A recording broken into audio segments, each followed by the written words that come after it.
É uma satisfação iniciarmos esse evento hoje, essa fala de hoje, melhor dizendo, e digo que estou duplamente grato. Primeiro por ter sido convidado pelo professor Cirineu para essa fala de hoje. Nesse evento, é a primeira vez que está acontecendo a Semana de Letras, não é? Isso é muito bacana. E principalmente por conta da temática. Por isso que eu disse que estou duplamente feliz. E duplamente feliz porque também sou filho da casa. Eu sou egresso dessa universidade, fui formado aqui, me formei em 2010. Na época, inclusive, ainda havia dupla habilitação, fiz português e francês, mas o meu foco de trabalho acabou se dedicando mais à área da língua portuguesa. Por isso, estou muito feliz de falar com vocês hoje, de moderar essa mesa de hoje com professoras, todas elas, e que vocês vão se identificar com cada uma delas no sentido de que tem professoras em português, professora formada em inglês, em espanhol, em EAD, em Libras. Então, imagino que vocês todos vão se identificar com elas. E a nossa fala vai ser dividida da seguinte forma: no primeiro momento, vou convidá-las para formar a mesa, elas terão uma fala inicial, e logo em seguida a gente elencou nas nossas conversas 3 temas. Logo em seguida eu já chamo a professora Carolina Araújo Rodrigues, professora formada na área de língua inglesa, também aqui pelo Campus 1. Por favor, a professora Josivânia de Lima, formada em espanhol, também por essa instituição, Campus 1. Professora Lívia Cavalcante Gaioso, pode sentar, por favor. Professora Lívia Cavalcante Gaioso de Souza, formada em português pela educação à distância. A professora Prisciane Fabrício Ribeiro, formada em letras clássicas aqui pelo Campus 1. E por fim, a professora Valquíria Nascimento da Silva, formada em Libras pela UFPB Campus 5. Aliás, Campus 4.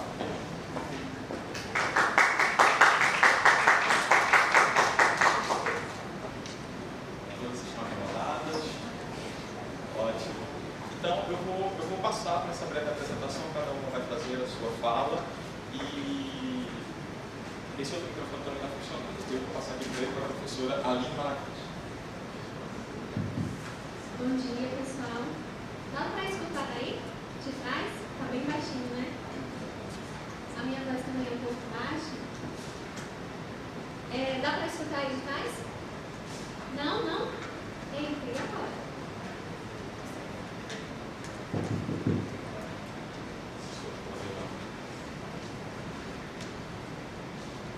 E agora? Dá para escutar melhor?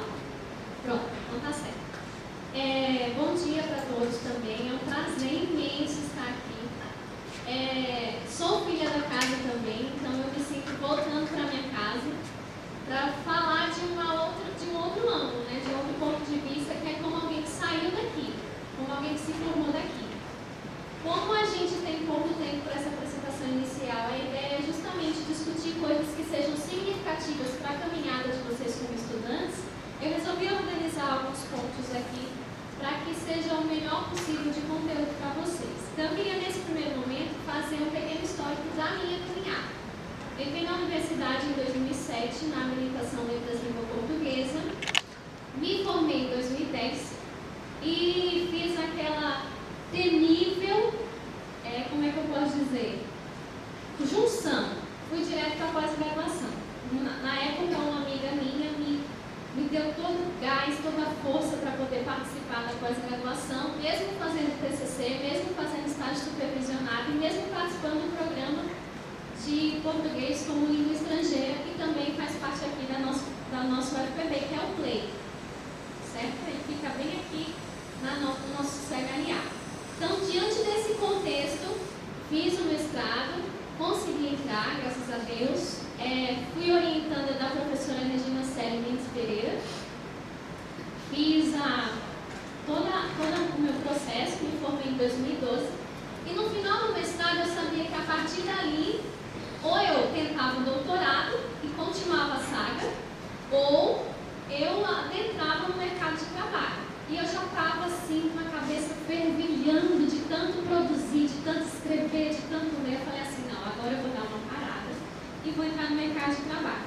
E antes de terminar, ou seja, antes de defender a minha dissertação, peguei meu currículo, botei embaixo do braço e saí pelas escolas particulares próximas à minha residência para tentar uma vaga. Foi então quando uma delas me convidou para um entrevista de trabalho, né?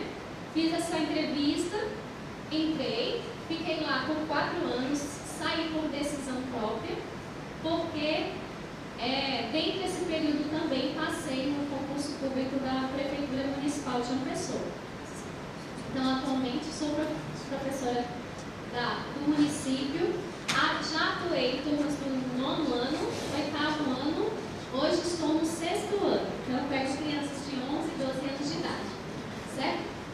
Durante esse processo, eu disse que eu saí da escola particular, eu queria ter experiência da escola pública e da escola particular, queria ter experiência do ensino fundamental e do ensino médio. Na escola particular, dei aulas no ensino médio e na escola pública, no ensino fundamental.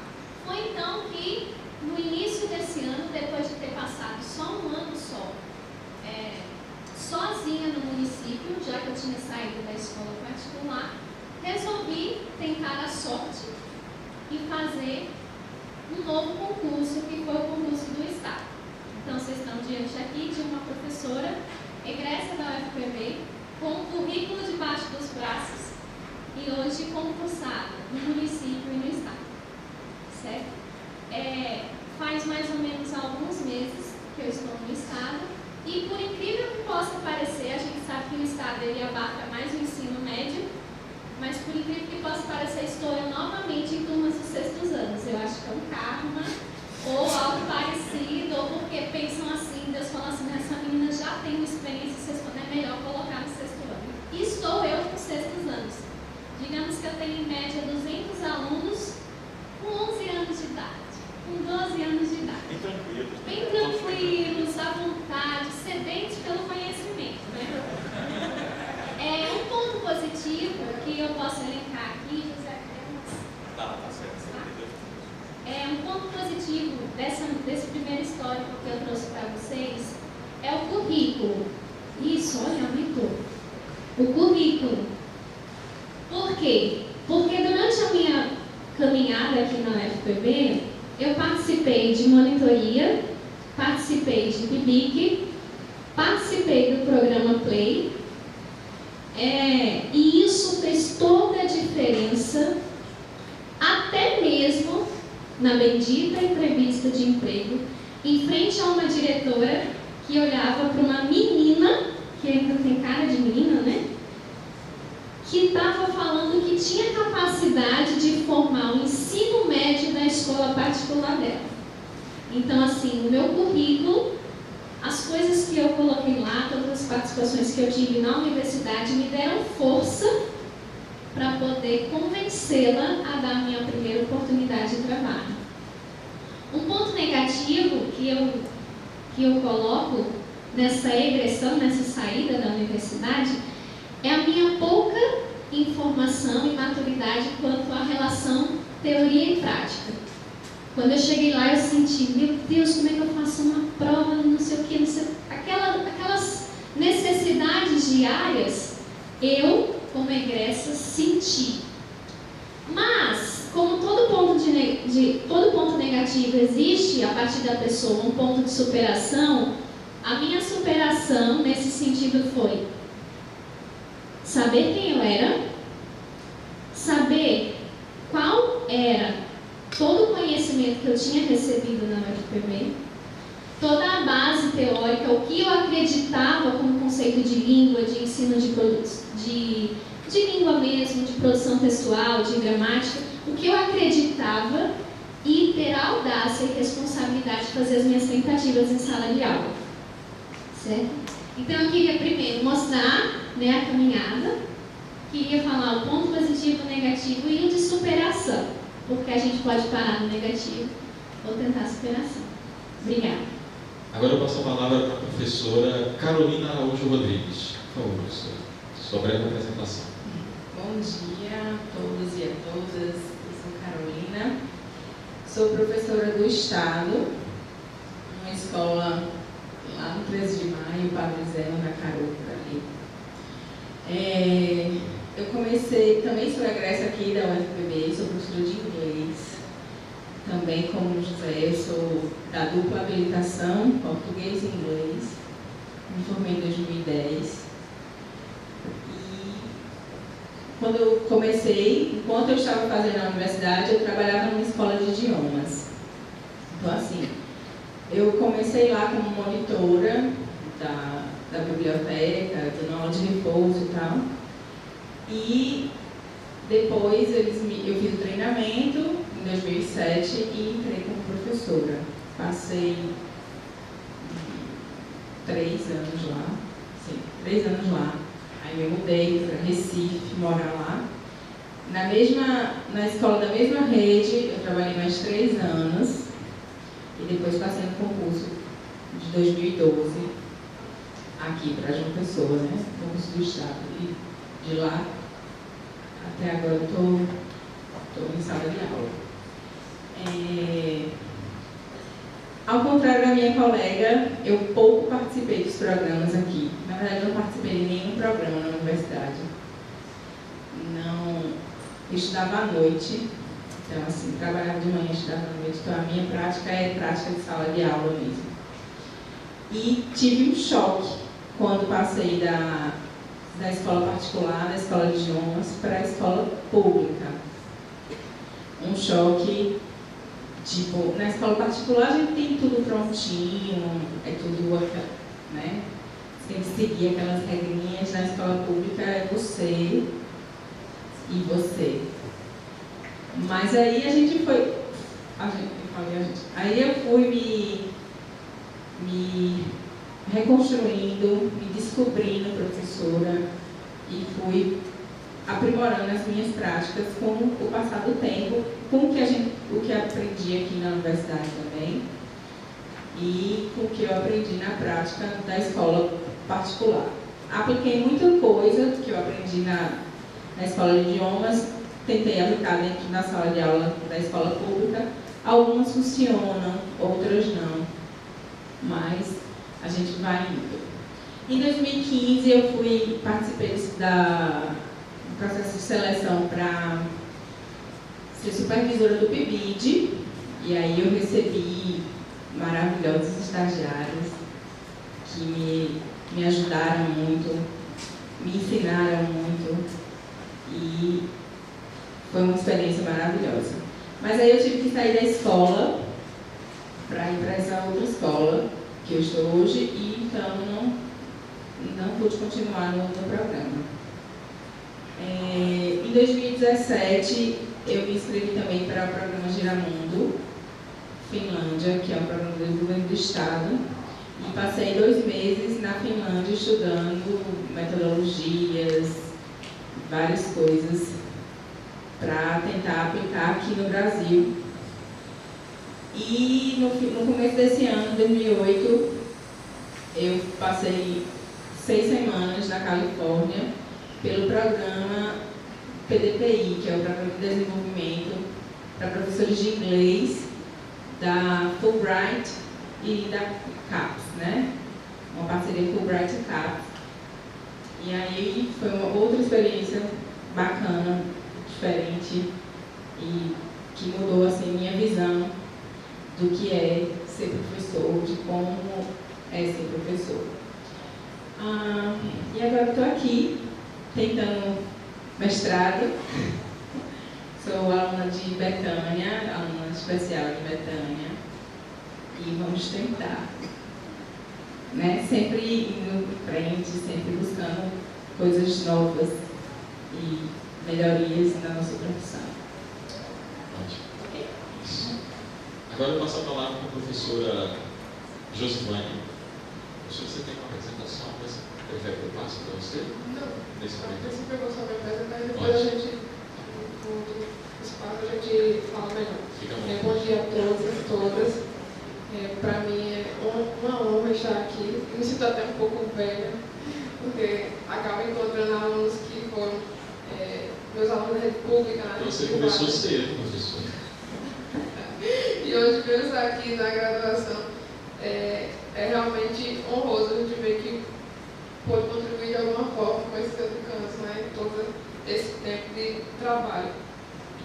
Como ele falou, meu nome é Josivânia, eu sou aluna especial do mestrado, também saí desta casa com muita honra. a honra é ainda maior poder estar aqui com um destaque assim como as demais colegas, porque a dificuldade que eu enfrentei para terminar o curso foi enorme, levando-se em conta que espanhol, que terminei letras em espanhol, só tem um turno manhã e eu precisava trabalhar. E eu sempre fui um aluno de boas notas, tá? E minha professora Betânia, admirável professora, mas a questão de você ter que trabalhar e estudar na rede privada, sobretudo ensino médio pela manhã, e isso comprometeu muito o término do curso que eu deveria ter terminado em 5 anos, porque a gente enfrentou algumas greves. Eu acabei terminando em 7 ou 8, quase jubilada, literalmente, mas não por mais notas, não tinha nenhuma reprovação, mas porque eu tinha que trabalhar. Então, foi muito difícil terminar a graduação. Claro que eu vou chegar nos pontos das vitórias, mas antes das vitórias vêm as lutas, né? E a gente não pode omiti-las, até porque isso fortalece e você consegue dar valor ao que você conquistou. Perdi minha mãe no meio da graduação, no 4º período exatamente. Tive filhos, separei. Então, assim, foram questões pessoais que poderiam ter afetado diretamente os meus planos de terminar a graduação e de crescer. Mas eu não deixei que isso me parasse, mas pelo contrário, isso me deu força, porque eu sabia que era um desejo da minha mãe me ver formada. Então, acho que mais na minha vida, sinceramente, foi o dia que eu saí daquela reitoria com o diploma na mão. Eu disse: se eu morrer agora, eu morro feliz. Porque eu sabia que minha missão estava cumprida. E aí, às duras penas, consegui terminar a graduação em Letras em Espanhol, mesmo tendo ouvido, como eu comentava aqui com as colegas anterior, pessoas dizendo: não sai desse curso, sabe, isso não vai te dar dinheiro. Mas aí você não pode, que é até um dos pontos na questão do preconceito, você não pode, que espanhol era um curso novo, eu sou da 3ª turma, então você ainda não tínhamos um mercado de trabalho assim consolidado, mas eu também não ouvi, porque eu sou uma pessoa determinada e eu acho que isso é fundamental na vida de um estudante. E eu segui. E consegui sair graduada, graças a Deus, e treino uma pós-graduação pública também em Educação e Políticas Públicas. Hoje sou mestranda em Educação, Ciência da Educação, mais exatamente. E também aluno especial do mestrado aqui em Serviço Social, com ênfase em Política Social. Sou professora do Estado, não concursada, por falta de oportunidade, porque nunca houve concurso para espanhol.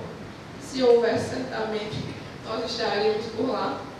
Mas haverá, e será a pauta das nossas próximas conversas. Então, todos os professores que existem hoje na rede estadual estão no regime de prestação de serviço. Também atuo em outros programas, já fui coordenadora do programa ProJovem Campo, na cidade de Santa Rita. Também no programa Mais Educação, que é um programa federal. E hoje sou vice-presidente da Associação de Professores de Espanhol do Estado da Paraíba.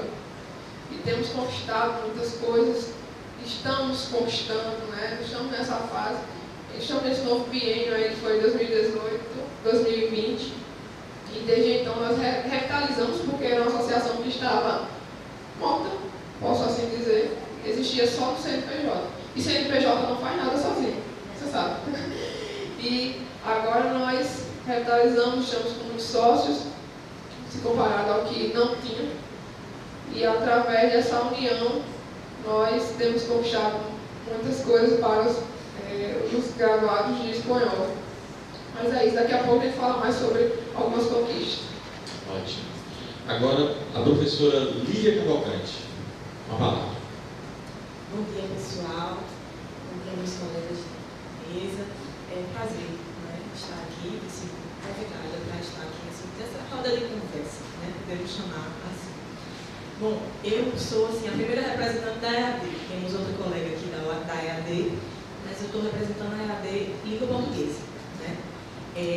Primeiro de tudo, eu queria dizer a vocês como eu cheguei na EAD. Porque, assim, chegar até a EAD, é muito particular, porque ninguém, em tese, opta pela EAD como primeira opção. A pessoa opta quando é muito jovem, né, com 17, 18 anos, quando é a primeira graduação, por um curso presencial tradicional. Né? E eu tive uma primeira graduação presencial, tradicional, mas letras sempre tinha sido meu sonho. Então, depois de formada, no meu curso também na área de humanas, eu fui convidada para dar aula de redação e interpretação de texto num centro de cultura particular, aqui na cidade. E entrando em sala de aula, eu percebi que eu precisava fazer letras, até porque talvez eu mudaria de área profissional. A primeira vez que entrei em sala de aula, eu percebi que era aquilo que eu queria. Então, eu busquei a seleção aqui na universidade, na UFPB. Eu só poderia fazer a distância porque eu já estava no mercado de trabalho, trabalhava com os dois experientes pela manhã e tarde, e à noite dava aula. Então, o meu turno de estudos era a madrugada. Sempre fui na EAD. A madrugada e os fins de semana também eram dedicados à EAD.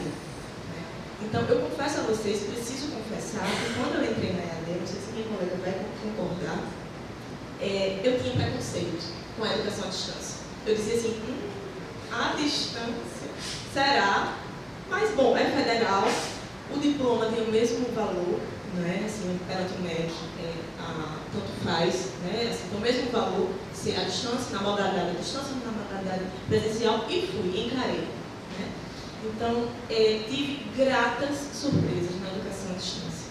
Quando eu percebi que o Moodle, que é a nossa plataforma, né, para quem não conhece, era realmente um senhor muito sério, né, cheio de prazos, e ali quando o prazo fecha, vem o mapa, abre, né, você perde a atividade, você vai perdendo. E os professores da AD também são os mesmos professores da graduação presencial. Então eu fui me deparando e conhecendo aqueles profissionais, né, e me assim, surpreendendo positivamente com a qualidade da nossa educação à distância aqui da UFPB, né, e com aquilo que eu estava agregando aos meus conhecimentos. Né. Então, a maior surpresa que eu tive foi mais ou menos no 4º ou 5º período, que eu me submeti a uma seleção para professor substituto do IFPB, com uma experiência, com uma absoluta experiência, e passei. Né? E eu passei nessa prova, eu preciso ser sincera com vocês, com a base que eu já tinha da graduação. Porque houve uma prova objetiva, né, que pedia as teorias, tudo aquilo que eu estava vivenciando lá no curso. Então eu disse, puxa, está dando certo. Né? Então isso foi muito bom para mim, porque eu tive que acelerar a colação de grau. Porque se eu fosse chamada, eu tinha que ter o grau em letras. Né? Eu já tinha uma graduação, mas não recebi. Eu tinha que ter o grau em letras. Então eu saí feito louca, pagando 8, 9 disciplinas por semestre, o máximo que eu podia. E me formei 6 meses antes do que seria o regular. Eu formei em 2016, não faz tanto tempo. Né? Não fui chamada no concurso.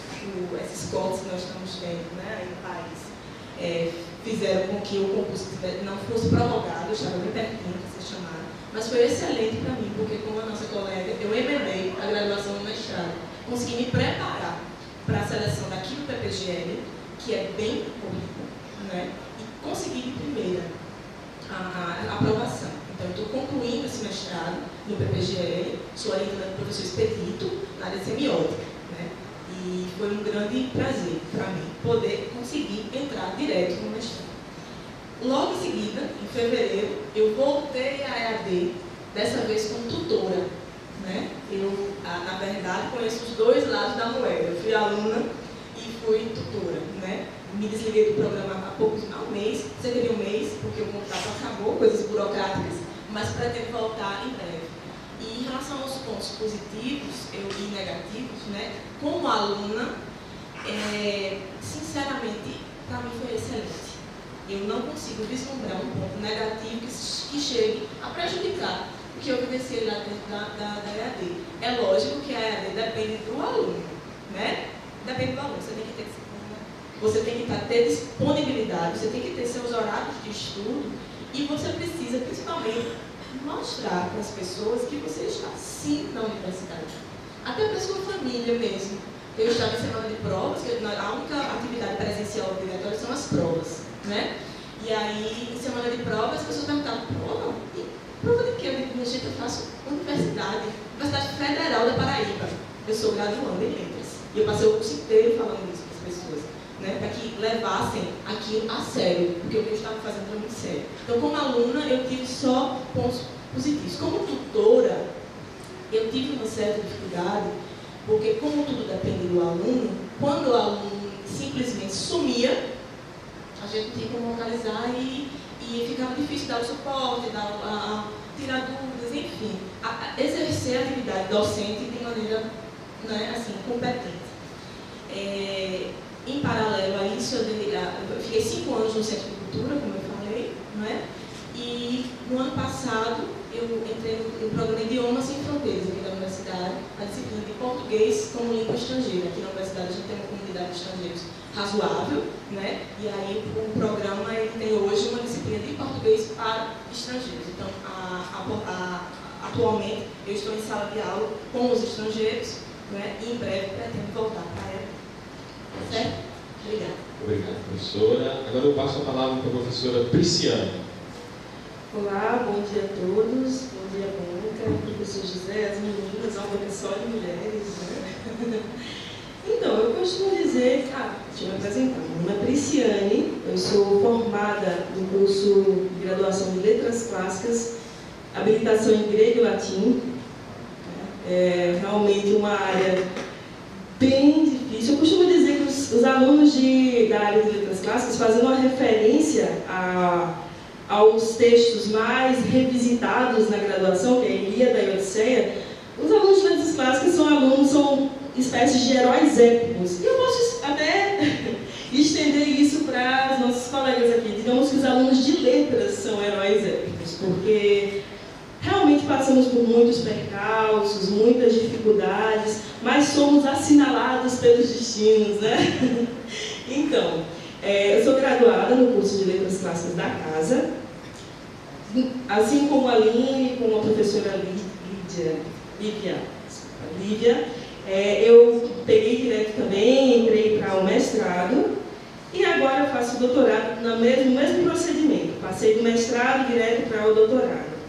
E foi uma fase, vamos dizer assim, que em todos os níveis da formação eu passei por dificuldades e complicações como cada um aqui, não é? Na graduação, o curso realmente é um curso, digamos que, um tanto quanto difícil, porque nós temos na nossa grade curricular 6 disciplinas de latim, 4 disciplinas de grego, e o que não é latim e grego é literatura de latina e grega, que também trabalha latim e grego. Então, a gente está o tempo todo, tá em Laís, né, que é a nossa nova formada maravilhosa, terminou agora o curso, pode confirmar que é nesse ritmo mesmo, é um ritmo muito intenso de estudo. Eu lembro na graduação quantas vezes que eu virei noites, dormia 5 da manhã, 6 da manhã para estar aqui de 9, né, para os grupos de pesquisa. Então, é realmente uma caminhada muito árdua, mas vale muito a pena.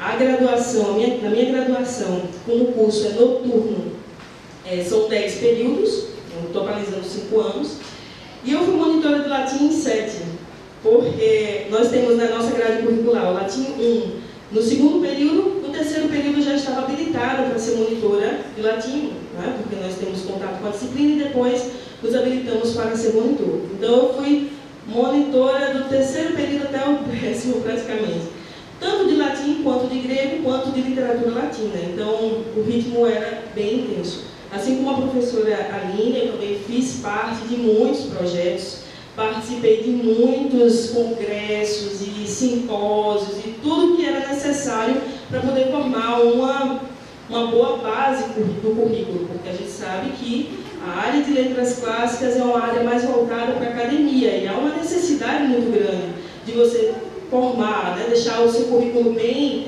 denso, bem preparado para possíveis concursos posteriores. Então, quando eu terminei a minha graduação, eu terminei naquele ritmo, né? Fazendo TCC, pagando 6 disciplinas, estudando para a seleção da pós-graduação do mestrado e fazendo pré-projeto do mestrado, né? Por via de regra. Então, fiz todo esse procedimento, fiz a proficiência também, então teve todo esse processo de transição entre graduação e mestrado. Durante durante o mestrado, eu fiz um concurso, assim que eu passei no mestrado, eu fiz um concurso para professor substituto em Campina Grande, de letras clássicas, né? E o bom da nossa área, pessoal, já vou avisando que o bom da nossa área é que tem poucas pessoas. Então, quando há um concurso, né, você é aí tem 2, 3 ali concorrendo com você. Então, se você estudar assim, um pouco com garra, assim, segurar a onda, você consegue passar. Então, é muito bom por isso. Então, eu fiz um concurso em Campina Grande. Só para vocês terem ideia, na época, eu fiz um concurso para a UEPB, era eu mais 5 pessoas. Quando eu fui olhar o concurso para português, eram 64 pessoas. Né? Legal. Então, eu fiz o concurso, passei. Aí, uns 3, 4 meses depois, fiz para cá, concurso para professor substituto daqui.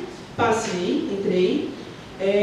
Passei uma média de 1 ano e meio, mais ou menos. E assim que eu estava saindo da vigência daqui, né, substituto, passei para um concurso também na UFRN, para professor de latim de lá e filologia românica.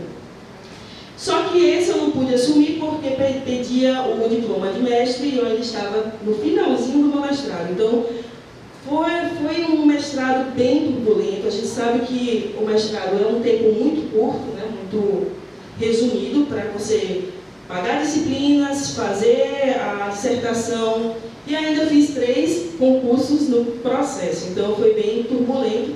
Mas aí houve necessidade de pedir dilatação de prazo, terminei minha dissertação, mas no processo da confecção da dissertação, eu estava fazendo o processo do doutorado. Então, foi bem suado, pessoal. Enquanto isso, tá? Depois que eu fiz a seleção, o concurso para a UFRN, entrei para o Centro de Cultura Zarinha, sou professora de lá atualmente, fiz algumas seleções que lá fazem provas ininterruptas para você poder entrar, e foi uma experiência, tem sido uma experiência muito boa.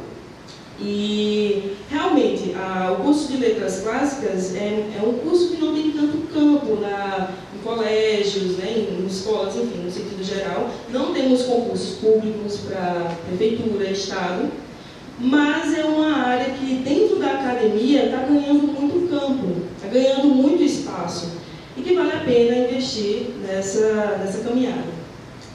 Vou deixar o resto para a gente comentar depois. Okay? Muito obrigada pela oportunidade. Para fechar esse primeiro momento, eu passo agora a palavra para a professora Valquíria. Por favor, professora. Bom dia a todos. Meu nome é Valquíria, né? Como todos já conhecem, já sabem. Antes de dizer onde eu estou, eu vou dizer de onde eu parti. Certo? Minha experiência é um pouco diferente das demais colegas da mesa. Eu tenho minha primeira formação em enfermagem. Meu sonho sempre foi trabalhar no SAMU. Então, louca, eu entrei na enfermagem para trabalhar no SAMU e queria, meu foco era trabalhar no SAMU. E me formei em enfermagem na universidade particular, passei 8 anos trabalhando na área de enfermagem, trabalhei na área de urgência e emergência, só que durante a minha graduação em enfermagem, eu fui conhecendo a Libras. Eu fui vendo pessoas que conversavam, que mexiam as mãos, como os intérpretes estão fazendo aqui, e eu ficava me perguntando, o que é isso que o povo está fazendo? E o outro balança a cabeça e entende. Eu comecei a me interessar e queria saber o que era isso, o que era que o pessoal estava conversando, que o outro entendia, e comecei a conhecer que era o nome, tinha um nome, era Libras.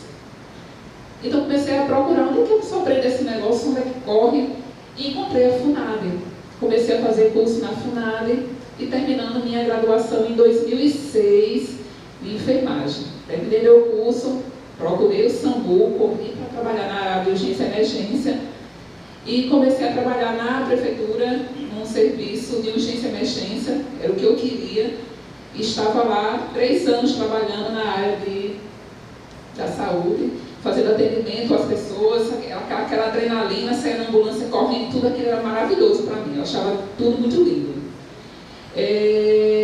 Só que, em paralelo a esse processo do trabalho, eu fui me aprofundando na Libras, fui conhecendo um pouco mais a língua de sinais. A FUNAD foi me mostrando, eu fui procurando, comecei a ter amigos surdos, comecei a conversar com surdos, e agora eu ficava meu Deus, Libras, enfermagem, ficava naquela.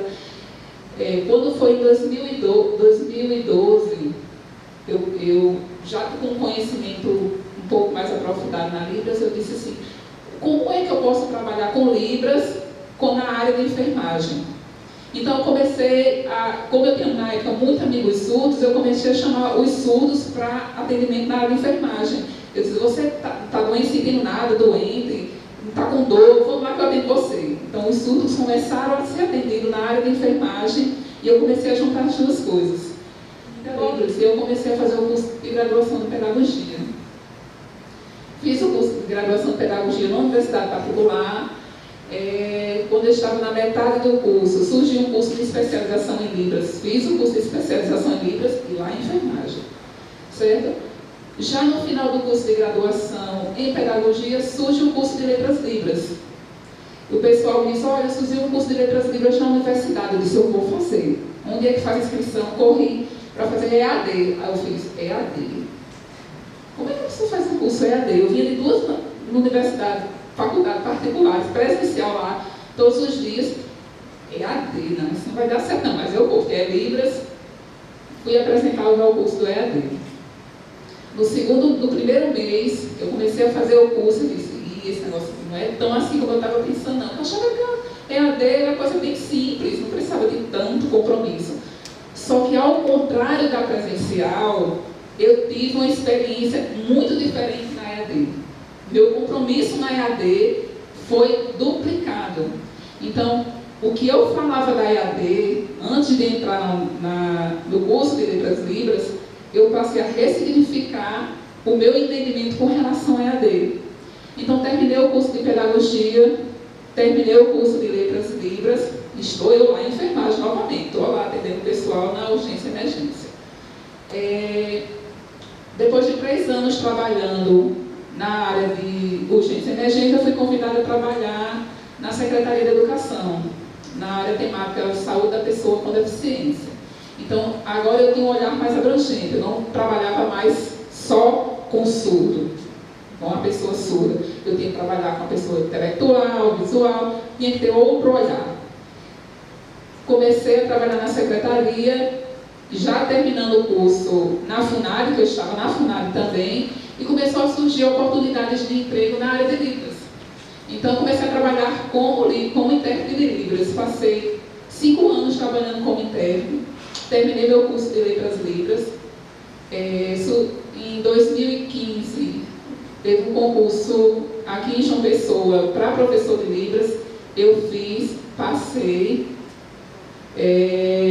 comecei a ser tutora de Libras na EAD. Quando eu comecei a trabalhar como tutora, que eu comecei a conhecer a equipe, que eu comecei a conhecer o outro lado da EAD, foi que eu ressignifiquei mais ainda meu olhar com relação à EAD. Porque enquanto a gente é aluna, que a gente está à frente de uma máquina, a gente não imagina quem trabalha para fazer com que aquilo apareça para nós.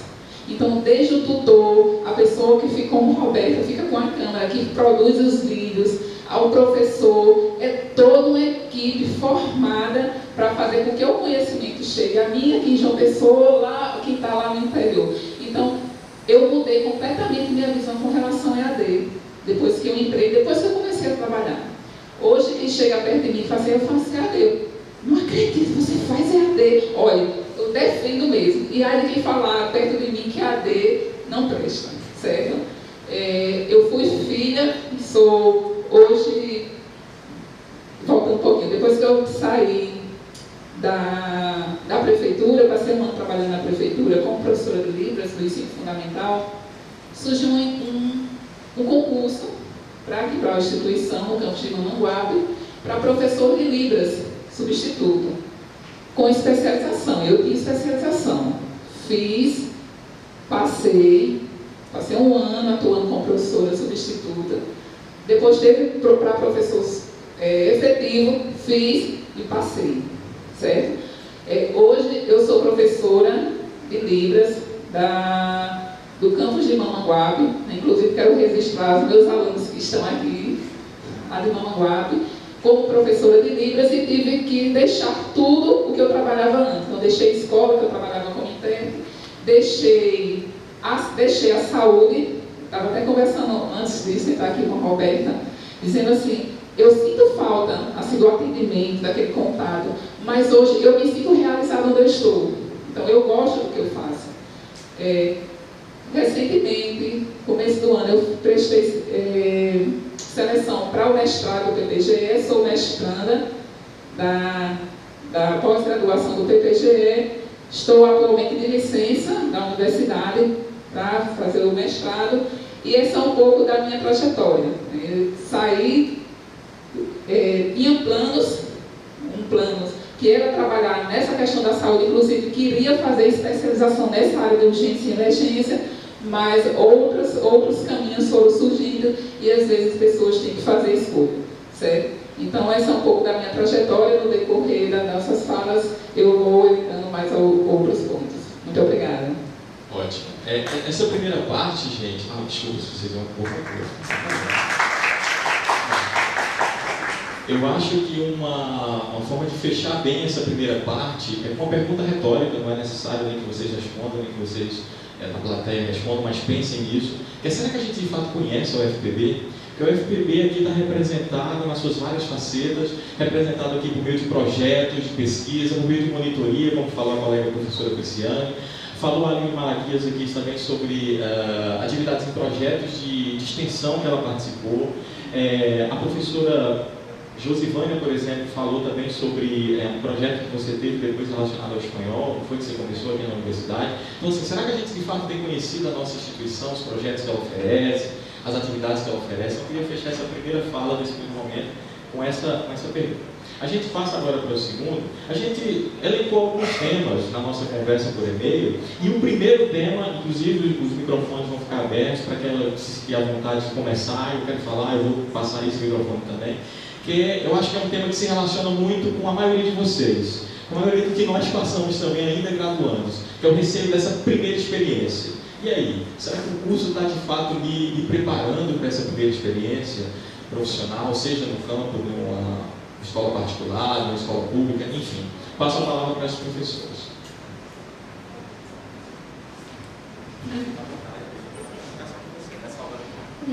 Não necessariamente precisa ser nessa ordem, tá? Inclusive o microfone, você acha que quer comentar isso, por favor? Como eu falei logo no início, né? Esse receio ele é muito evidente quando você está em loco, ou seja, quando você está na sala de aula e se depara com alunos que te olham e te analisam, te avaliam mais que o diretor, muitas vezes. Muito mais que o diretor. Eu lembro de uma experiência em que eu elaborei uma prova, a minha primeira prova eu elaborei em língua portuguesa, e o aluno chegou para mim, primeiro ano do ensino médio, olhou a prova, recebeu, fez uma caída de ombro e disse assim: acho que a senhora está querendo ser demitida, né? Foi. Essa foi o meu primeiro embate, esse primeiro receio que eu tive que responder. Assim, se é que eu posso dar dica, mas acho que como a gente já passou pela experiência, o que a gente vive também pode servir ou para fazer ou para não fazer.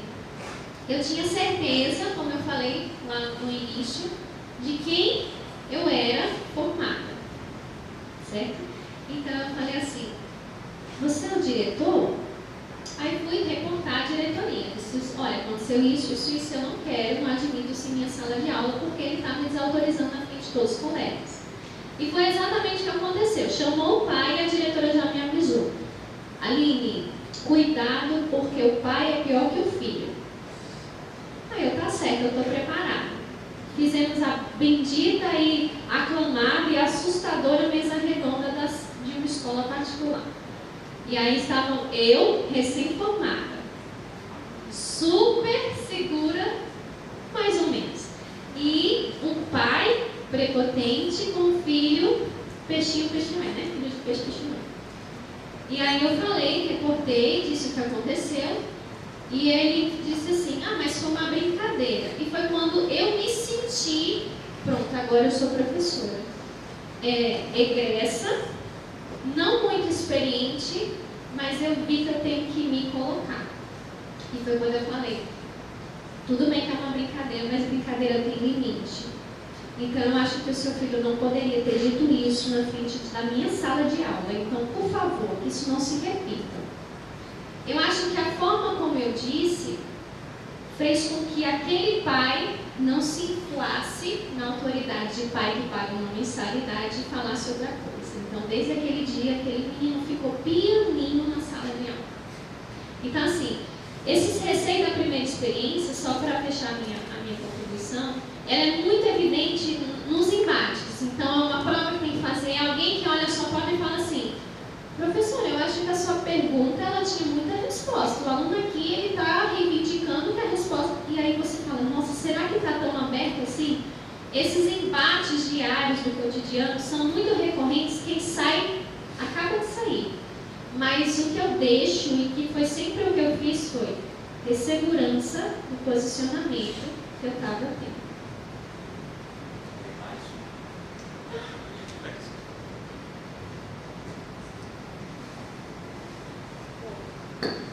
Oi. Como as minhas experiências foram mais voltadas para a área acadêmica, então o maior problema que eu senti na primeira experiência como professora foi com a idade. Porque quando eu comecei a dar aula lá em Campina Grande, na UFB, os meus alunos eram quase da minha idade, já eram quase a mesma faixa etária, e eu tinha acabado de terminar, de concluir minha graduação. Eu estava fazendo mestrado, entrei diretamente para o mestrado, tinha acabado de finalizar minha graduação e os alunos vinham com as perguntas: ah, você é professora dessa idade e sabe, tem conteúdo, né? Vinham com essas perguntas: ah, professora, eu discordo dessa sua forma de dar aula, eu discordo desse conteúdo que você está abordando em sala de aula. E aí você tem que ter aquele jogo de cintura, né? A começar a aprender a ter essa malemolência profissional para poder se sair dessas investidas dos alunos, né? Porque às vezes você quer ter um contato amistoso, um contato amigável, mas os alunos já vêm com esse olhar para você, achando que você é despreparado, achando que você não tem aquele conteúdo suficiente para poder fazer com que eles saiam da disciplina sabendo, né? Tendo conhecimento. Então é um problema muito constante, foi um problema constante. Passei isso na Campina Grande, aqui também na UFPB, né? Quando eu dei aula de latim aqui, de introdução aos estudos clássicos, tiveram alguns alunos que fizeram, né? Vem com essas perguntas: ah, quando eu entrei na sala eu pensei que você era aluna. Então são situações assim que a gente acaba tendo que lidar. E a questão não é nem a percepção do aluno quanto a você, não tem a questão física, né, da sua idade, mas a questão de duvidar da sua capacidade profissional, né? Essa é a complicação. Eu acho que essa questão da idade perpassa em quase todas nós.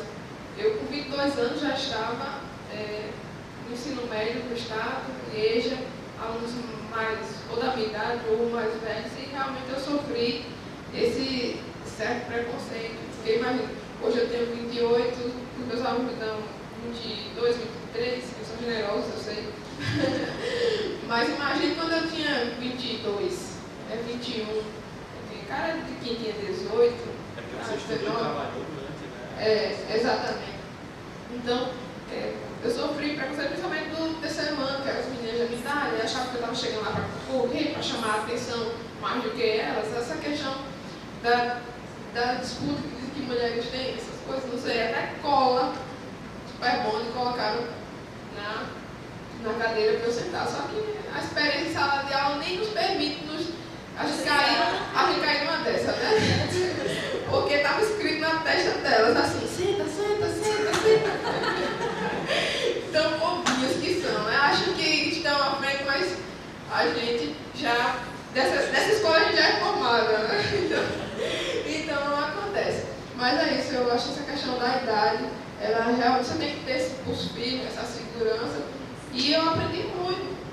Hoje eu posso dizer, eu tive muitos erros na minha fase inicial como professora, eu disse certas coisas que queria dizer, mas não poderia ter dito. Aconteceu. Mas, assim, hoje eu sou outra profissional. Esse nível de maturidade, acho que nada melhor para me ensinar do que a própria sala de aula. Eu acho que a melhor escola da docência é para a sala de aula. E é isso. Alguém mais? Próximo. Não. Alguém mais? Não? Tranquilo? Ótimo. Então, o nosso próximo tema é o tema preconceito com a profissão. Inclusive, acho que perpassou dessa primeira fala, algumas, né, foi perpassado nessa primeira fala da apresentação, essa questão do preconceito. Quem inicia, por favor?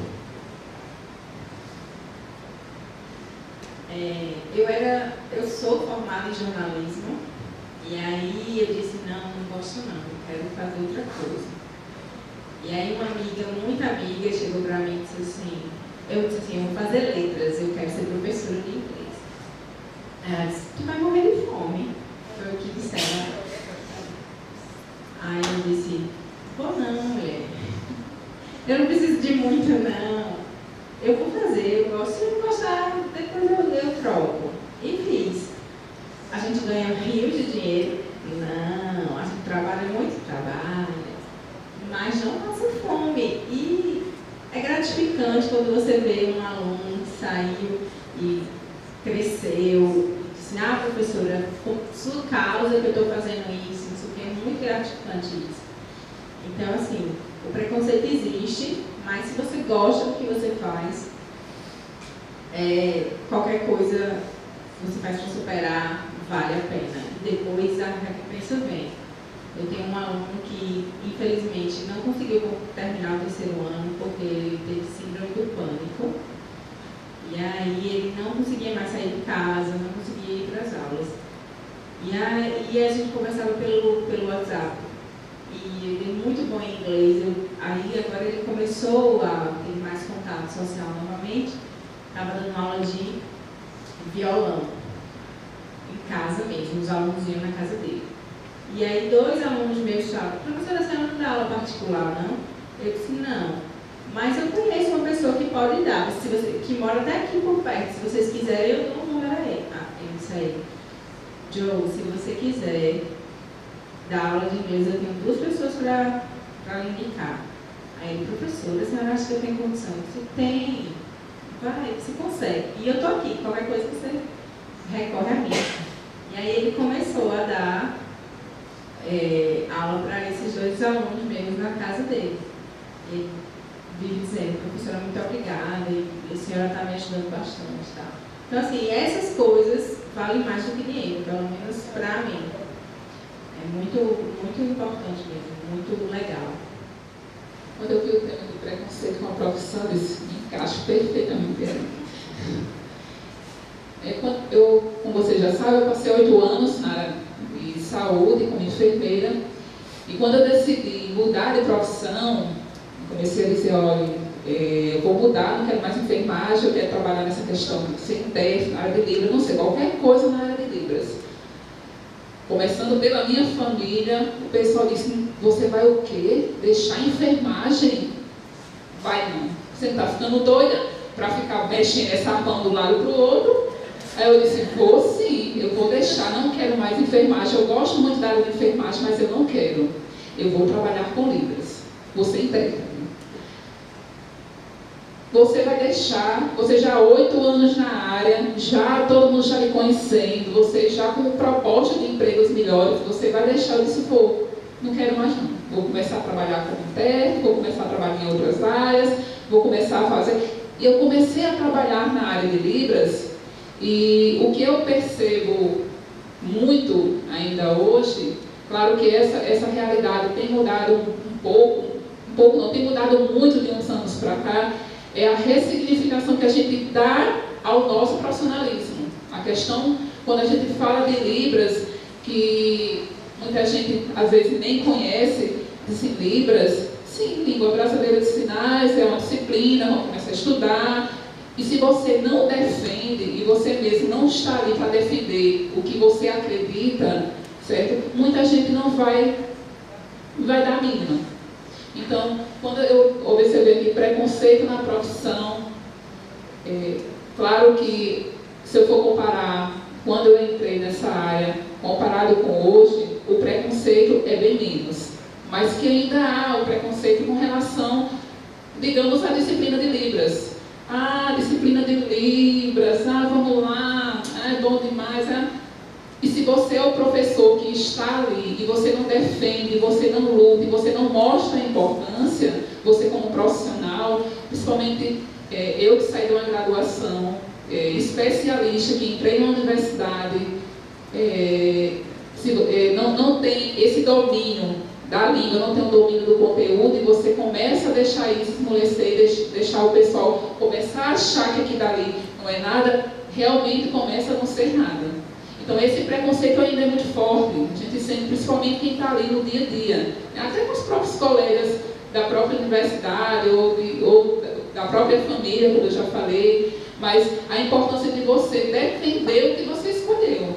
Eu vou trabalhar com Libras, eu vou defender isso até o final, certo? Então, fica aqui minha mensagem, eu acho que é muito bem, não só para mim, porque quando eu comecei a trabalhar também na área de pedagogia, sempre era enfermagem, na época, dizia assim, não, você tem que ser enfermeira do SAMU, não é isso que você quer? Vá para a especialização, vá fazer mestrado nessa área, mas pedagogo, eu digo sim, vou fazer pedagogia, fiz pedagogia. E quando eu cheguei em Libras, e hoje, na minha família, todo mundo é maravilhado, todo mundo quer aprender, todo mundo quer saber. Os meus colegas surdos, quando chegam na minha casa, todo mundo quer conversar, porque eu vesti a blusa e disse isso, eu defendo isso aqui, certo? Então, se eu defendo, eu estou ali para vestir a camisa mesmo e para defender que a Libras é uma língua igual a qualquer outra língua, certo? A diferença é que ela é visual, mas que ela tem o mesmo grau de importância de qualquer outra língua. Obrigada. Pessoal, eu queria deixar uma contribuição também, e aí eu acho que a gente tem isso bem comum, né? Todo mundo passou por essa fase do preconceito. Na minha fala inicial, eu falei para vocês que eu tinha uma graduação, né? Assim, uma primeira graduação. Eu sou formada em Direito, sou advogada, não me espalhem, certo? Mas eu sou advogada. Foi minha graduação, a primeira graduação foi feita naquele momento de uma pressão velada da família. É uma família que tem muitas pessoas, não é nada, é jurídico. E eu percebi na minha graduação de Direito, no finalzinho já, que não era aquilo, não era a minha praia. Mas já estava no final, já estava ali, vamos pelo menos colar o grau e tentar, né, alguma coisa. Então passei na UAB, coisa toda da pessoal de Direito. E aí o que é que eles esperavam de mim? Uma juíza, uma promotora, uma auditora, fiscal do trabalho, né? Alguma coisa que tem o quê? Status, não é? Status. O professor, infelizmente, não tem o status que merece, né? Assim, é uma questão histórica, é uma questão que vem com a gente desde sempre, mas a educação como um todo, né? Assim, não tem esse status dessas profissões, vamos chamar assim, de elite, vamos dizer assim, né? Então, foi muito difícil na família, como a colega citou aqui, né? E no começo, quando eu optei, quando eu falei, eu só expressei que ia fazer letras quando eu estava dentro. Eu não falei de seleção, foi o último vestibular, não fiz nem Enem para entrar aqui na universidade.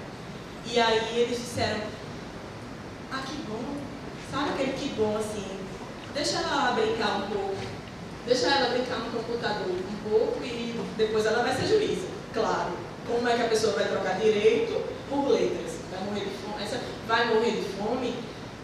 Estejam preparados, porque vocês vão escutar, certo? Em algum momento, de alguma pessoa, seja da família, da sociedade, né? Velado ou expresso. E às vezes o preconceito velado é até mais doloroso, né? Do que o expresso. Porque aquelas pessoas que expressam são aquelas com quem você tem mais intimidade, aquelas pessoas próximas. Mas o velado realmente é bem dolorido e a gente vai passando ao longo da trajetória.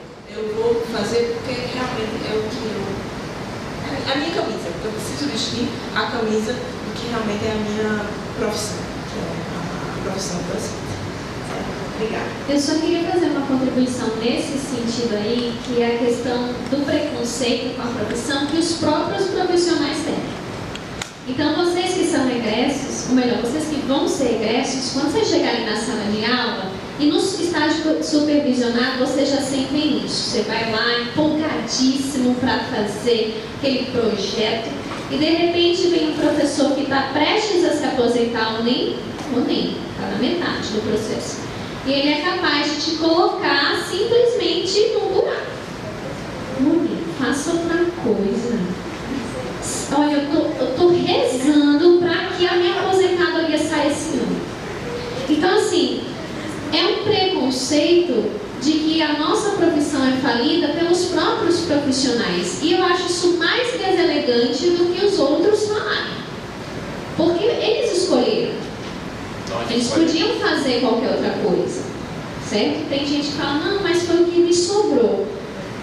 Mas mesmo assim, é assim que ele tenta lidar com essa oportunidade. Então, assim, sejam preparados, porque eu já escutei demais. E se eu não tivesse preparada, me protegida, não tivesse protegida, eu acho que eu já teria abandonado a profissão. Teria procurado algo melhor para a minha vida, que é o que eu tenho escutado há muito tempo.